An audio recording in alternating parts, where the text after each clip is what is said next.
तो बच्चों इसमें क्या होगा, जब वायर को खींचना शुरू करते हैं तो जहां तक प्रोपोर्शनल कांस्टेंट रहेगा, प्रोपोर्शनल फॉलो करेगा रूल को, हुक्स लॉ को फॉलो करेगा, दैट इज ए, इसको हम इलास्टिक बिहेवियर बोलेंगे, और प्रोपोर्शनल लिमिट ये है, इसके बाद हुक लॉ को फॉलो नहीं करता बी पॉइंट तक भी। लेकिन अगर हम आगे भी फोर्स लगाते हैं और छोड़ देते हैं, इनिशियल स्टेट में आता है, बी से भी वो वापस एक पर पहुंचता है, मींस ये कि वापस फोर्स छोड़ेंगे तो इनिशियल स्टेट में आएगा, तो देखो स्ट्रेस भी जीरो होगी और स्ट्रेन भी। लेकिन अगर हम बी के भी आगे जाएंगे सी तक, बी पर इलास्टिक लिमिट बोलते हैं, यील्ड पॉइंट बोल देते हैं, और यील्ड पॉइंट है ना। लेकिन सी पर अगर जाएं तो अब वो सी से भी और आगे बढ़े तो प्लास्टिक बिहेवियर को शो करता है, छोड़ने पर अगर सी पर छोड़ें, सी बी से आगे सी तक, तो परमानेंट सेट उसमें रह जाता है, और उससे आगे बढ़ते हैं तो अब वो उसकी लंबाई बढ़े के बढ़ी रह जाती है। अब इनिशियल स्टेट बी तक भी वो क्या करता है, थोड़ा बी से सी तक थोड़ा सा इनिशियल स्टेट में आता है, लेकिन सी से आगे अब वो नहीं आ पाता, और देखा होगा स्ट्रेस लगभग कांस्टेंट है, स्ट्रेन बड़ी तेजी से बढ़ता है, और डी पॉइंट पे जाके वो टूटना शुरू हो जाता है। इस तरह से पूरा ग्राफ है ये हमारा जो हमें डिस्कस करना है। तो फिर से ओ से ए तक इलास्टिक बिहेवियर को शो करता है, हुक्स लॉ को फॉलो करेगा, ए पर प्रोपोर्शनल लिमिट है, इसके ऊपर नहीं फॉलो करेगा स्ट्रेस स्ट्रेन। बी पर अगर हम जाते हैं वापस इनिशियल स्टेट में आता है, बी से आगे बढ़ते हैं वापस नहीं आएगा, परमानेंट सेट रहेगा, थोड़ा आएगा और थोड़ा सा परमानेंट सेट। सी से आगे जाएंगे प्लास्टिक बिहेवियर, और डी पे जाके ब्रेक होना शुरू हो जाता है। तो इस तरह से ये चीजें हमारी रहती हैं, इसको बड़े अच्छे से नोट कर लें। चलिए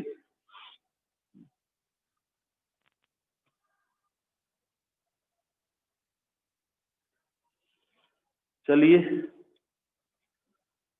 नेक्स्ट,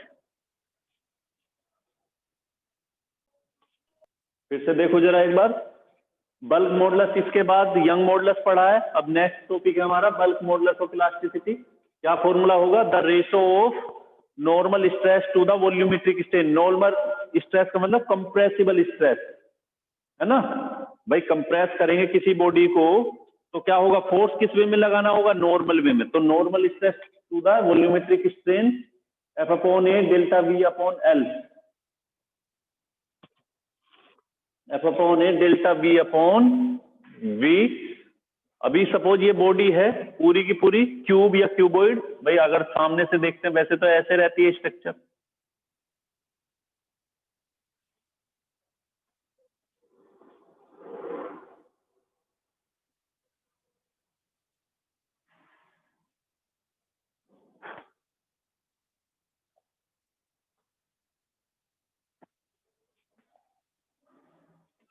ये इस तरह। अगर सामने से सरफेस को देखेंगे तो ऐसे दिखाई देगा, और अगर इसको कंप्रेस करेंगे तो इसका मान के चले पूरा वॉल्यूम वी हमने कितना चेंज किया, डेल्टा वी। तो वॉल्यूमेट्रिक स्ट्रेन क्या होगा, delta V upon V. Stress कितना प्रोड्यूस हुआ इसमें, एफ अपॉन ए। तो फॉर्मूला ये पुट करते हैं, एफ अपॉन ए, बी से मल्टीप्लाई ऊपर ए डेल्टा वी, और इसकी यूनिट क्या होती है, न्यूटन पर मीटर स्क्वायर जो स्ट्रेस की होती है, या पास्कल। डायमेंशनल फॉर्मूला ये रहता है। अब आता है compressibility. Compressibility bulk modulus of elasticity का रेसिप्रोकल होता है, उल्टा रहता है, 1 अपॉन के। तो जो नीचे वो ऊपर, यहाँ पे ए डेल्टा वी नीचे था डिनोमिनेटर, ये नोमिनेटर हो जाएगा, और नीचे एफ वी। इस तरह से याद करें। नेक्स्ट टॉपिक हमारा मॉडुलस ऑफ रिजिडिटी। सर इसका ग्राफ नहीं है? नहीं बेटा इसका नहीं, वो वायर के लिए थे ना, स्ट्रेस स्ट्रेन में किस तरह से रहता है।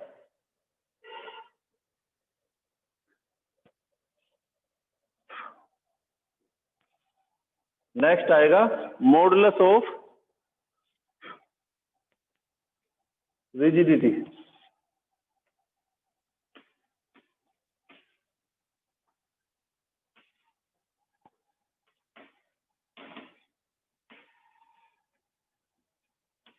या इसको शेयर मॉडुलस भी बोलते हैं, और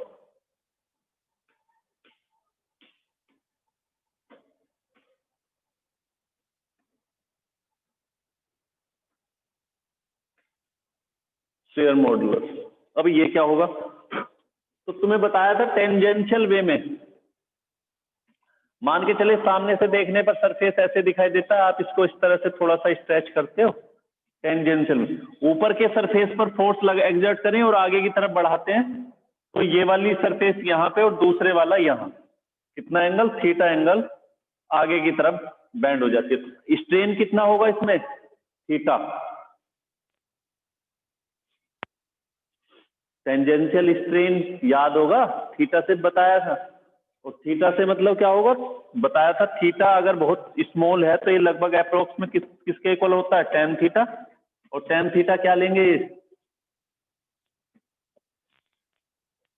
इस तरह से, चेंज इन डायमेंशन, ये बोल दे ए बी और ये सी, तो A B upon A C, distance between the parallel side. भाई हमारा ये वाली और ये वाली दोनों पैरेलल है ना, ए बी सी, ये डी, जब मैं इसको लेता हूं, इसको ए डैश बोल दें, इसको बी, ये सी और ये डी। देखो यहां पे क्या है हमारा, A D parallel B C, तो दोनों के बीच की साइड, तो ए सी क्या है, ये भी चेंज हो गया है ना, ए डैश और ये ए बी, तो हमारा ये जो पैरेलल, भाई ए डी और ये बी सी पैरेलल है, इनके बीच की जो साइड है वो कितनी है डिस्टेंस, ए बी, तो ये इस तरह से। अब इसमें जो हमने फोर्स एग्जर्ट किया वो भी क्या होगा, फोर्स अपॉन एरिया, तो क्या होने वाला है, रिप्रेजेंट करते हैं ईटा से, जिस तरह से एन लिखा जाता है ना, एन तो आप ऐसे लिखते हो, इसमें थोड़ा सा बस ऐसे खींचना है, ईटा से,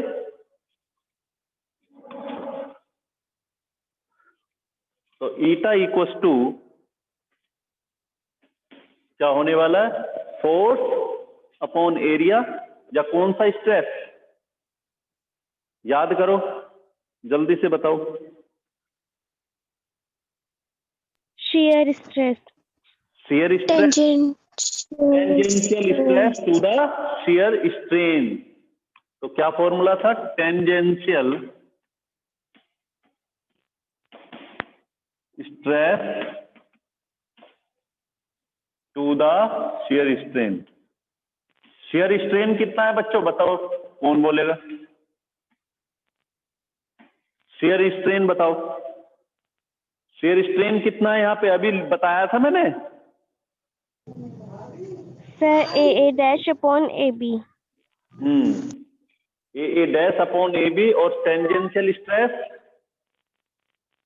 बोलो, force upon area, force upon area upon theta, है ना, तो एफ ए थीटा, थीटा की वैल्यू पुट कर सकते हो, तो एफ, या ये भी बोल सकते हो इसको delta L upon L, main तो निकल के वही चीज आती है, भाई ये डेल्टा एल चेंज किया और ओरिजिनल क्या थी इसकी डायमेंशन एल, तो क्या आ जाएगा, एफ अपॉन ए, थीटा की जगह डेल्टा एल अपॉन एल, तो F L upon A delta L, ये हमारा मॉडुलस ऑफ रिजिडिटी या shear स्ट्रेन हो गया। नोट करो इसे जल्दी, समझ आ गया होगा बच्चों।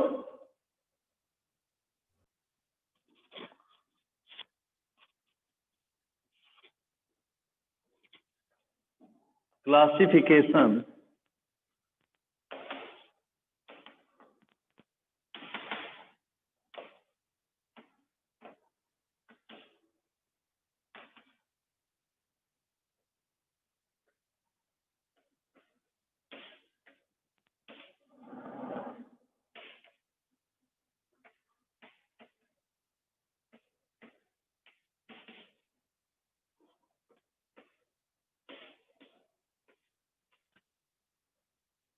Classification of materials on the basis of stress strain curve. अब क्या था, तो देखो ये हमारे तीन तरह के होते हैं, पहला ब्रिटल, डक्टाइल और इलास्टोमर, तीनों को ध्यान से समझना। पहला बात करते हैं brittle.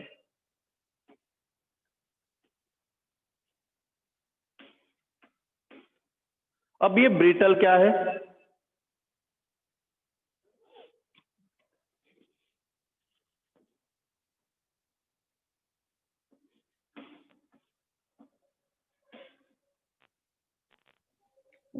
which can break into pieces. Which can breaking into pieces. Piece में तो सबको ब्रेक कर सकते हैं, पीस में तो बच्चों हम सबको ब्रेक कर सकते हैं। Sir, on stretching. On stretching, तो स्ट्रेच करने में तो सारे ही ब्रेक होंगे। मान के चलो ये है, स्ट्रेच करने लगे ये भी ब्रेक होगा, वायर भी होगा, ग्लास भी होगा, सभी होंगे। देखो थोड़ा सा समझो,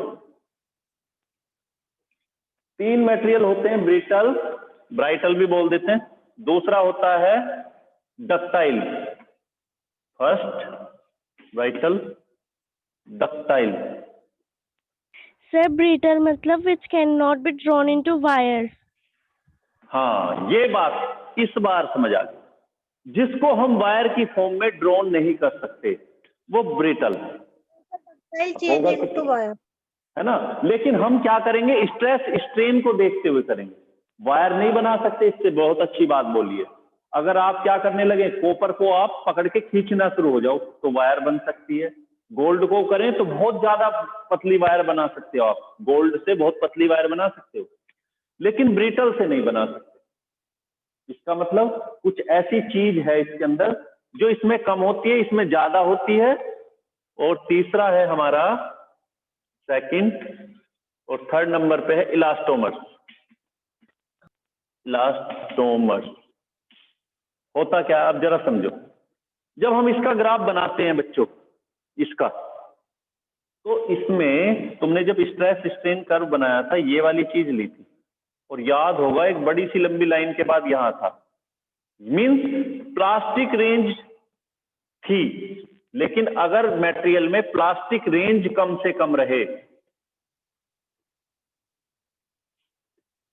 प्लास्टिक रेंज,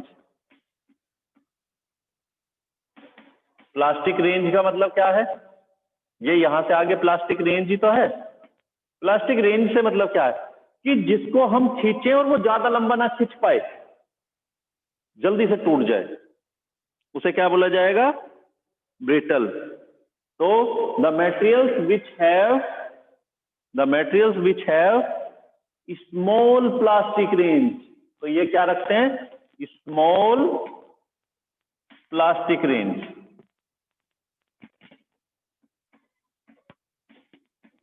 और एक और बात, एक बच्चे ने बोला था कि जिसको हम पीसेस में ब्रेक कर सकें। अगर आप इसके ऊपर फोर्स लगाओगे और डक्टाइल के ऊपर लगाएं तोड़ने के लिए, तो जितने ज्यादा पीस इसके होंगे डक्टाइल के उतने नहीं होंगे। वो बात सही बोली थी कि पीस में कन्वर्ट कर सकते हैं, लेकिन कंपेयर टू द डक्टाइल, ये बोलना था बच्चे। पीस तो कर सकते हैं, इसके भी हो सकते हैं, लेकिन भाई किसी चीज को तोड़ो तो पीस में तो हो ही जाएगी। वो पीस का मतलब क्या है, उससे छोटा टुकड़ा, उससे छोटा, उससे छोटा, तो टुकड़ों में तो होगी, लेकिन अगर नंबर ऑफ क्वांटिटी उनकी काउंट की जाए तो इसमें ज्यादा मिलेगी। उसका रीजन ये कि जब इनको खींचना शुरू करते हैं तो ये ज्यादा स्ट्रेन नहीं आती इनमें उस फोर्स के अकॉर्डिंग। क्यों? क्योंकि जल्दी ब्रेक हो जाती हैं। जो पॉइंट हमें याद आ रहा होगा ग्राफ में, जो पॉइंट हमें यहां पे आके मिल रहा था ब्रेकिंग, वो यहीं पे आके मिल गया। प्लास्टिक रेंज कम है इसीलिए तो खींच ही नहीं पाया उसमें। लेकिन और क्या क्या एग्जाम्पल होंगे, गिलास, कांच को देखते हो, है ना, थोड़ा सा भी लग जाए टूट जाता है। लेकिन अगर कोई मेटल का बना हुआ है, कॉपर का, ब्रास का, किसी, उसे चोट भी लग जाए, मतलब हिट भी करें तो भी वो जल्दी से नहीं टूटता। लेकिन गिलास में जहां लगा काम तमाम। या कप वगैरह देखते हो घर पे, वो भी तुम्हारे किस में आते हैं, ब्रिटल में आते हैं। या कास्ट आयरन, डेग जोन इसको बोलते हैं, घर पे सुना होगा। ये सारे ब्रिटल में आते हैं। अब डक्टाइल में क्या क्या आएंगे, उसका क्या पहचान है, जिसमें प्लास्टिक रेंज ज्यादा होगी। वैसे भी याद रखो, बी के बाद बी है, फिर ई, तो इसमें कम, इसमें इससे ज्यादा। तो देखो किस तरह से काफी बड़ी प्लास्टिक रेंज है ना, प्लास्टिक रेंज। ग्राफ भी पूछ लिए जाते हैं कई बार कंपेयर के लिए, याद कर लेना प्लास्टिक रेंज। और क्या होता है, स्मॉल प्लास्टिक रेंज, इसका एग्जांपल था गिलास, कास्ट आयरन। इसके बाद बात करते हैं, और इसमें सारी मेटल, कॉपर, ब्रास, एल्यूमिनियम, सब कुछ क्या होगा, large plastic range, large plastic range. और तीसरा आता है बच्चों क्या, इलास्टोमर। इसमें प्लास्टिक रेंज तो होती है, लेकिन इसमें इलास्टिक रेंज ज्यादा रहती है। इनमें प्लास्टिक रेंज को लेकर चलेंगे, इसमें इलास्टिक रेंज बहुत होती है, लेकिन प्रोपोर्शनल रूल के अकॉर्डिंग नहीं। प्रोपोर्शनल रूल क्या था, तुमने जब मैंने ग्राफ कराया था तो ये बताया था कि इलास्टिक बिहेवियर यहां तक रहेगा, लेकिन वो हुक लॉ को फॉलो करेगा, हुक्स लॉ को फॉलो करेगा। लेकिन यहां पे क्या होने वाला है, बिहेवियर तो बहुत होगा, जहां से वो इनिशियल स्टेट में आता रहेगा, लेकिन हुक लॉ को फॉलो नहीं करेगा। याद रखना, यहां हमने इलास्टिक बिहेवियर बोला था, है इसमें भी इलास्टिक बिहेवियर, लेकिन without following the Hooke's law. Stress stress strain curve नहीं है बच्चों, देख भी रहे हो। और इसमें कौन सा एग्जांपल आता है, रबर। रबर को खींचना शुरू कर दो तो उतना स्ट्रेस नहीं रहता, लेकिन स्ट्रेन आता है, और छोड़ दो तो वापस आ जाती है। तो इलास्टिक बिहेवियर तो है, लेकिन without following obeying the Hooke's law. इसके एग्जाम्पल क्या है, रबर, और एक तुम्हारा बायो में भी होता है शायद कुछ ओटा, कुछ वेसल्स हैं जो हर्ट से हमारी वेसल्स, अरोटा या जो भी बोलोगे तुम उसको, अरोटा। तो वो क्या है, वो नर्व्स हैं या वेसल है, आर्टरी होती है बेटा, या नर्व्स, वेसल, ब्लड, हार्ट से ब्लड निकलता है इनके अंदर से या वापस आता है, बायो वाले बच्चे? सर आर्टरी से। हाँ जो भी है, तो इसका जो थर्ड एग्जांपल है हमारा इलास्टोमर है, ठीक है। इसमें क्या होता है, इलास्टिक रेंज ज्यादा होती है without obeying the Hooke's law. इन दोनों में यहां तक हुक लॉ फॉलो हो रहा है, यहां ये, इसमें शुरुआत से ही देखा होगा हुक्स लॉ बहुत छोटा सा पोर्शन होता है, लेकिन स्ट्रेस स्ट्रेन, जो स्ट्रेस स्ट्रेन को प्रोपोर्शनल नहीं करता, लेकिन रेंज बहुत होती है। काफी लंबा खींचने के बाद भी हम छोड़ दें, वापस इनिशियल स्टेट में आ जाता है। तो इनमें प्लास्टिक रेंज को लेके चले, इसमें इलास्टिक रेंज, लेकिन without obeying the Hooke's law. ठीक है बच्चों, तो ये 3 टॉपिक थे, इनको याद कर लेना। अच्छा, सबसे ज्यादा पीस इसमें होंगे, उससे कम इसमें, उससे और सबसे कम इसमें। भाई रबर को खींचने लगो, 1 या 2 टुकड़ा बनेगा बस इसमें, या कोई रबर की कोई बॉडी है उस पर हिट करो, टुकड़े कितने बनेंगे खुद सोचना, कितने यहाँ पे बनेंगे, कोई मेटल है खुद से सोचना, और यहाँ ग्लास है कितने बनेंगे, ये सब देखना। तो सबसे ज्यादा पीस, कम और कम, ये इस तरह से। शायद ये केमिस्ट्री वगैरह में भी आपने पढ़ा होगा, है ना बच्चों। तो आज का वीडियो यहीं पे बंद करते हैं, नोट कर लें इसको, ठीक है, ओके।